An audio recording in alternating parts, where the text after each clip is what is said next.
আমি আর আমার বন্ধু কতটা পাগল হলে এরকম বৃষ্টির দিনে ঘুরতে বেরোই। আজকে আমরা কোথায় গিয়েছি, কি কি করেছি সেই নিয়ে আজকের ভিডিও। যারা যারা এখনো আমার পেজটি ফলো করেননি এখনো করে নিন আর আমাদের ভিডিওগুলো উপভোগ করুন। আসলে সারাদিন বাসায় থাকলেও বিকেলের সময়টা আর ভালো লাগে না। আজও সারাদিন ধরে টিপ টিপ বৃষ্টি হয়েছে। বিকেলে একটু কমতে বেরিয়ে পড়লাম ঘুরতে, যদিও আগে থেকে কোনো প্ল্যান ছিল না, গ্রাম ঘেঁষে একটু ঘোরাঘুরি করার ইচ্ছে ছিল। তাই তো বলি আমরা এক একজন এক একটা পাগল, এক জায়গার কথা বলতে বলতে অন্য জায়গায় চলে যাই। বন্ধুরা সবাই মনের দিক থেকে এক হওয়ায় হঠাৎ প্ল্যান চেঞ্জ হলেও কোনো সমস্যা হয় না। আর বৃষ্টির ওয়েদার যতটাই সুন্দর তার থেকেও বিপজ্জনক, তাই আমরা সাবধানে রাইড করতেছি। আর এই বৃষ্টির ওয়েদারটা সেই লাগতেছে। আর কোথাও ঘুরতে গিয়ে আমরা কিছু না খেলেও আমার এই স্কেল লুনাকে খেলাইতে হবে।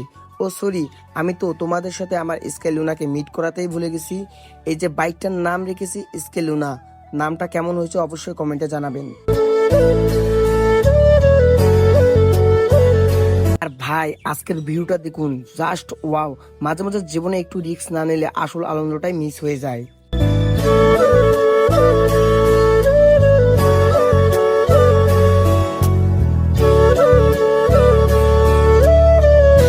আমরা ময়ূরপুর এলাকায় এলে বেশিরভাগ সময় এই নিরিবিলি জায়গায় থাকি, কারণ এই জায়গাটা প্রকৃতি আর প্রশান্তি এক মুহূর্তে সব ক্লান্তি ভুলিয়ে দেয়।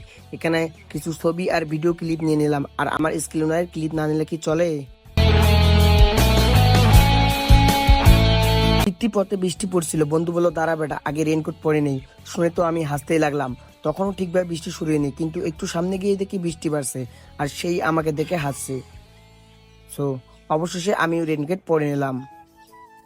সবাই যেখানে গার্লফ্রেন্ড নিয়ে বৃষ্টি বিলাস করছে, সেখানে আমি তোকে নিয়ে বৃষ্টিতে ঘুরছি, ভাগ্য দেখ। যাই হোক, বৃষ্টির দিনে ঘুরতে কিন্তু সত্যি ভালো লাগে। এসব বলতে বলতে দেখি বন্ধুর খিদে পেয়ে গেছে। ও তো এমন, খাওয়া ছাড়া কোনো জায়গা থাকতে পারে না, বৃষ্টি হোক ঝড় হোক সে খায়। আমি না চাইলেও ওর কথায় খেতে হয়, কারণ শক্তির সাথে লড়াই চলে না ভাই। খেয়ে দিয়ে তারপর সরাসরি বাড়ির দিকে রওনা দিলাম। আজকের ভিডিওটি এখানেই শেষ। পরবর্তী ভিডিও না আসা পর্যন্ত সবাই ভালো থাকবেন, সুস্থ থাকবেন। আল্লাহ হাফেজ।